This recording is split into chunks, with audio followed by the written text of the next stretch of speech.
Hey, what's up, ladies and gentle tubers? It's Tyler. Welcome back to the eveRide channel, where I've had my hands on the 2018 Royal Enfield Himalayan. Now, before we start, this is a brutally honest review. The bike was not provided by Royal Enfield, and this review isn't going to be a fluffy cloud of unicorn rainbow glitter farts to make Royal Enfield look good. That means that people with bias either for or against the bike can hit the dislike button and skip this video. And everybody else who appreciates an honest opinion with both pros and cons without sponsor strings attached can hit the like button and subscribe for more like this. So let's get started. I am a huge fan of middleweight adventure bikes, and after hearing that the legendary Indian company behind those very literal adventures around the Himalayas, Royal Enfield, would release a 400cc adventure machine with decent suspension travel, fuel injection, a wider, lower seat, and this classic Italian utilitarian styling, which I think is gorgeous, all for under $5,000 brand new, I was really excited. But then some of the specs came out, and like many others, I lost interest pretty quick. What I hoped would be a new motorcycle that solved a lot of typical dual sport problems seemed lacking, even when compared to 20-year-old dual sport designs. For example, it still only has 5 gears, the ground clearance is only 9 inches, and the suspension travel is only about 7.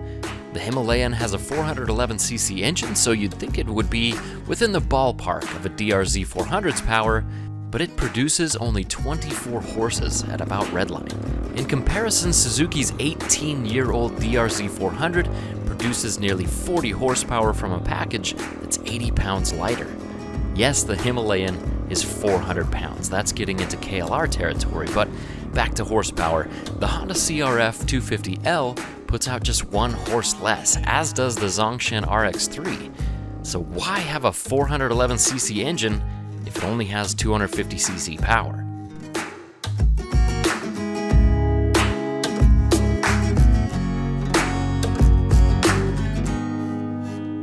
Well, think KLR 650 on this one.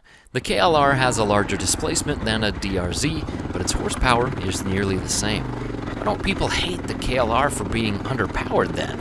Because torque.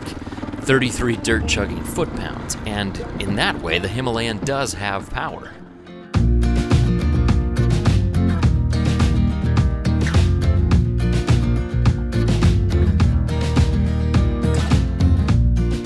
Horsepower may be no contest, but torque on the Himalayan is very close to the DRZ at about 25 foot-pounds, which literally means that it has the twisting force of 25 pounds held out at, you guessed it, 1 foot. That's around 9 more than the Chinese RX-3, Honda's 250L, or even Yamaha's WR250R. In the dual sport world, torque is a very good thing. Torque is what gets you going and keeps you going, over the nasty stuff, through the sticky stuff, up the steep stuff. Torque translates to slow, predictable traction at a lower RPM. This means the Himalayan finds itself in a pretty sweet spot for dual sport riding. The throttle is not at all twitchy. In fact, it's actually pretty wooden. It's nearly impossible to break the rear wheel loose, even when ripping the throttle wide open and swerving the bike in loose dirt. And power wheelies are not a thing. Now, for idiots like myself, that sounds woefully boring, but moderate torque paired with low horsepower means that this bike excels where many other bikes become more difficult off-road, and that is its nearly unbreakable, unstallable putt-putt traction.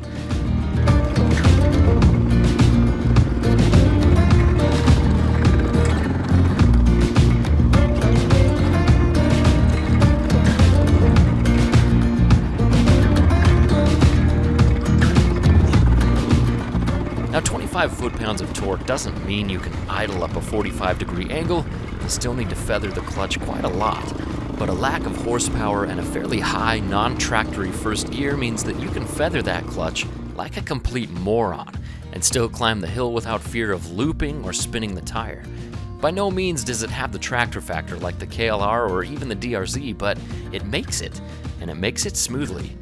So it has a very mellow throttle, but just enough oomph to keep that rear wheel chugging through just about anything. And a 31-inch seat height means that the rider can easily put his or her feet down to stabilize and waddle the bike while riding off-road. See where I'm going with this?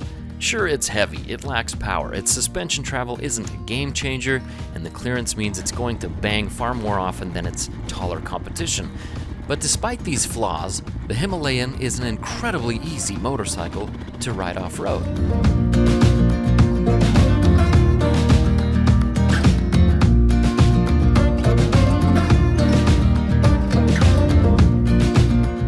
Speaking of the suspension, I'm pretty impressed.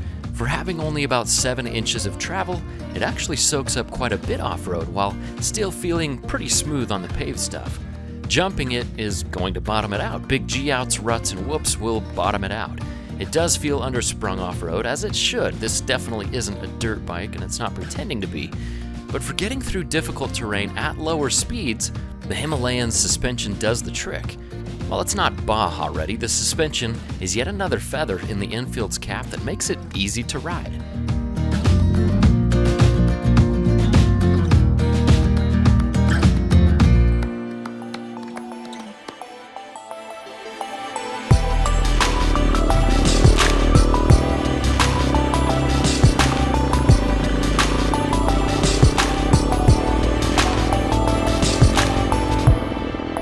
What about that weight? 400 pounds is a bit to pick up for any rider, and usually when bikes are that heavy off-road, you really feel it. But not so much with the Himalayan. The weight is kept low and manageable on the enormous bottom end, and picking up the bike feels much lighter than it actually is, providing you're not rubber side up. On the road, 400 pounds makes the bike feel stable and more planted than its more dirt bikier competition, but still sluggish. Weight isn't always a bad thing though, and it can be a benefit when riding at highway speeds. So what about those highway speeds? It's a dual sport after all, and since it's less capable off the road than other bikes, the Himalayan should make up for it on the road, right? Well, not so much. It's just as good, or as bad for that matter, on the highway as pretty much any other dual sport under 650 displacement. The Himalayan starts to run out of juice when it reaches about 60 to 65 miles per hour. And 0 to 60 took me about 13 seconds on average. Just FYI, the Shin RX3, the 250 that was pummeled over and over in a drag race with my wife in a Prius, is 1 second faster than the Himalayan. As a dual sport that is less home on the dirt than others, you'd expect it to perform better on the road, so that lack of highway finesse is a huge shortcoming for the 400 Himalayan. The front brake isn't great, and it takes a lot of pressure to bring the bike to a quick stop, while the rear brake seems fairly twitchy. I won't complain about though, because to me, good off-road brakes should be like a good mullet, kind of reserved in the front and a little bit wild in the back. As for comfort, while the seat is wider than most dual sports, it isn't very good. The material used, the width, and the feel of it reminds me of the RX3 seat, which ripped too easily and was uncomfortable on longer rides. The Enfield seat feels good at first impression, but it is too soft, which means eventually you'll really start to feel the hard bits underneath after a long ride. The Enfield gets about 70 miles per gallon with a 4-gallon tank for a total range of about 280 miles, which is a good range. But I'd expect most dual sports to get similar gas mileage if you were limited to riding like you have to ride the Himalayan. The stock Pirellis, despite what other reviewers have said, work well to get me and my friends through some really gnarly stuff here in the southern Utah desert without much slippage. And again, with the torque and mellow power on this bike, wagon wheels would probably work just fine as well. As for maintenance, I can't say much for personal experience, but I know the maintenance schedule for oil changes and valve checks is on the more intensive side, which may drive away a lot of riders who want a motorcycle that they can pretty much ride and forget. However, owners report that oil changes are a piece of cake, and that valve checks are vastly simplified compared to the more intensive teardown of a typical dirt bikey dual sport. So maintenance has to be done twice as much, but it takes half the time and can be performed easily at home, and that's a win in my book. Long-term reliability is unknown at this point, as is parts distribution. Like I said in the RX3 review, inexpensive new bikes from foreign markets have a bit of a paradox to overcome. They're difficult to sell until they have a track record of reliability, and unless they sell well to early adopters who can take a chance on the bikes, they won't stick around long enough to prove themselves. And aftermarket parts manufacturers often don't want to gamble the R&D on a bike that's not around for the long haul, so parts can sometimes be hard to find. The early release of this motorcycle in India had a slew of quality control problems, but the US version seems to be holding up much better.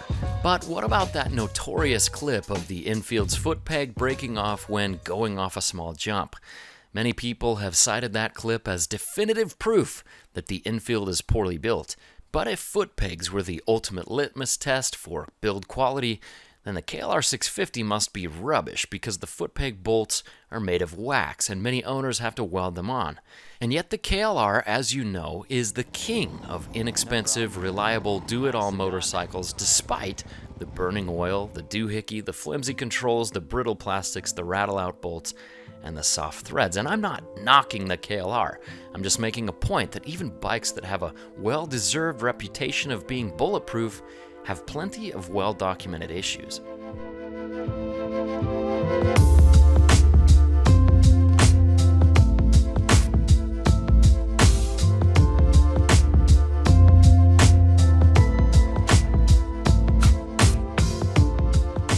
But what about general distribution, factory maintenance, and parts and stuff? Royal Enfield doesn't have an enormous presence in the United States. There are only 6 distributors in California, which is the most populous and one of the geographically largest US states. And in most states, there's just one dealership. If you live in a major city, you probably live near a dealer and this is a non-issue. But if you're like most dual sporters and live in a suburban or rural area, it may be a trek to get service. Then again, with instructional videos on YouTube and parts shipped to your front door via that newfangled internet thing, the need for localized dealers is convenient but not a deal breaker. But unfortunately, there is a deal breaker with the Enfield. For that matter, it's the deal breaker for most new dual sports. Frankly, it's not the bike. I really quite like it. I like the way it looks, I enjoy the mellow ride, I like the smooth torque and how easy it feels to putt around off-road. It's not so good for longer adventures or gnarly stuff off-road, but for cruising around town and the simple trails, it's really earned my respect. The Himalayan's biggest problems, though, are the motorcycles that are already out there. The DRZ, for example, has more power, better suspension, and is vastly more capable off-road. It's even a bit better on the road. It has a huge parts catalog, a record of reliability, and a great community of owners. Perhaps the biggest barrier to entry for the Indian company is that used DRZs in most markets can be had for a lot less than a new Enfield, and a brand new DRZ isn't actually a ton more. The same goes for Yamaha's WR250R and Honda's CRF 250L. The only case where the Enfield is better would be for riders who appreciate a low seat height, mellow throttle, and a more even horse-to-torque ratio. And then it runs into another problem because bikes for shorter riders include the excellent Yamaha XT225, XT250, TW200, and Suzuki's DR200. Reliability on these machines has proven to be unwavering. Parts catalogs are huge, the community is vast and friendly, they're easy to work on, require less maintenance, and they weigh far less than the Himalayan. What's worse is that they cost only a bit more brand new, and used ones can be had for next to nothing. Not only that, but all of these bikes are just as easy to ride. So with that being said, how is the Himalayan different, or better for that matter? What does it bring to the market? The price point is good, sure, but not that special when stacked up against used bikes with 20-year-old designs that are still better both on and off-road. But I do get it. I get why people would buy the Himalayan.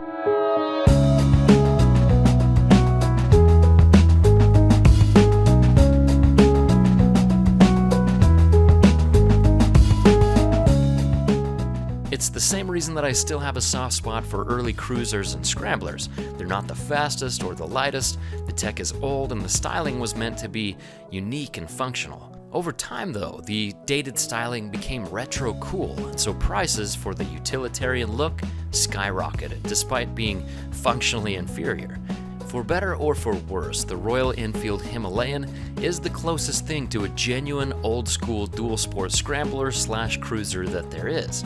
The Himalayan is a back-to-the-roots motorcycle. It's inexpensive, easy to work on, analog. It's a motorcycle for the sake of being a motorcycle, not a symbol of wealth or fashion or wannabeism. But because of its price, it will be shunned by the cool crowd. But I bet you if Ducati or Moto Guzzi released the Himalayan for twice the price, they'd sell like hotcakes despite the sluggish performance and any mechanical issues. It used to be that people bought motorcycles for the joy of motorcycling. Now a lot of people buy motorcycles for the badge. Despite that, Royal Enfield has built the Himalayan to be a functional, cheap motorcycle for the people, just like Harley and BMW and even Ducati started out. And for that, in 20 years, when the trendy stuff is being written off as uncool, like what's happening to Harley Davidson today, the everyman Himalayan and its utilitarian styling might be immensely cool. Or it might be just another bike in the scrap heap, who knows? I know I say all the time that form should always come behind function for a dual sport, and it absolutely should, but that doesn't mean I don't appreciate a good-looking motorcycle. And after seeing the Enfield up close with the classic Ducati and Moto Guzzi inspired styling, I wouldn't mind at all if future dual sports changed out of their old plastic dirt bike clothes into something a little more sexy and comfortable, like the Himalayan. I love the way the Himalayan looks, but function is still a priority on this bike. Everything from the oil to the air filter to the valve cover and spark plug is easily accessible and easy to work on. Some of the styling does get in the way of being a good off-roader, like the double front fender that is a little bit brittle and prone to clogging, and routing the exhaust under the bike so it doesn't bump your heel when you stand and it doesn't bump the ground when you ride it. My friend Brad asked a great question. If the Himalayan was a sandwich, what would it be? A Reuben, a grilled cheese? Well, I think it would be a McDouble. Cheap, obviously not as good or as fancy as other sandwiches, but still satisfyingly tasty, and still one that, even though there's better out there, is a fantastic value compared to other dollar menu options. So in conclusion, I really liked it. I like what it brings to the dual sport market. It doesn't change the game, but it has features that we should expect from future dual sports, like styling that isn't motocross and energy drink inspired, maintenance that is far easier to perform, a vision of weight and balance that makes even a heavier bike feel lighter, and a focus on what a bike can do with less, and not how fast it can do with more. That said, I think the Himalayan could do with a better maintenance schedule, a lot more power, a better seat, and more ground clearance. To be truly competitive, it needs to widen its range of capability to be a little better in the dirt and a lot better on the road. That said, there are whispers of a 650 Himalayan on the horizon, and honestly, if a Himalayan had the power to comfortably cruise on American highways while keeping its modest tractability off-road, it would truly be an adventure bike to be reckoned with. The 400 may not be a game changer, but a 650 very well could be.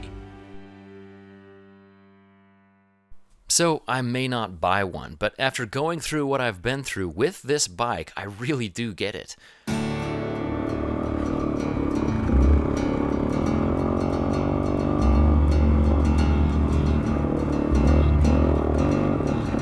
While filming this review, my friend and I got in way over our heads on a trail that would have been a challenge on any dirt bike, let alone two 400-plus pound dual sports in the dark. And if we would have had the means, we probably would have called search and rescue to pull us out to avoid total dehydration and inevitable injury. But as it stands, the Royal Enfield Himalayan got me and the modded KLR 650 Franken tractor out of some of the nastiest terrain I've been on, lost in the dark. It really was a bad situation, and the Himalayan made it. Both clutches were hot and barely worked, foot pegs were broken, headlights busted, and since our heads were dizzied by dehydration and exhaustion, crashes were measured in yards traveled. But ultimately, it wasn't the KLR that pulled us through, it was the Himalayan, this cheap, stylish, underpowered McDouble of a motorcycle that saved the day.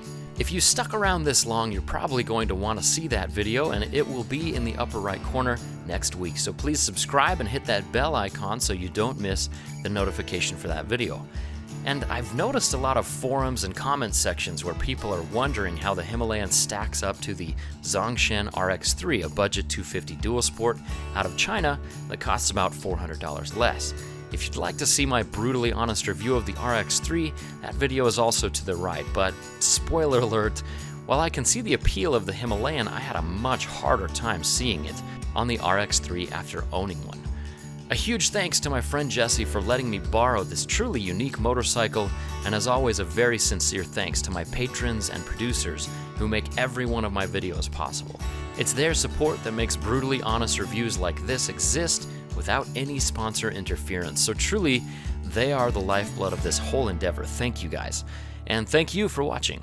Much love, eveRide out.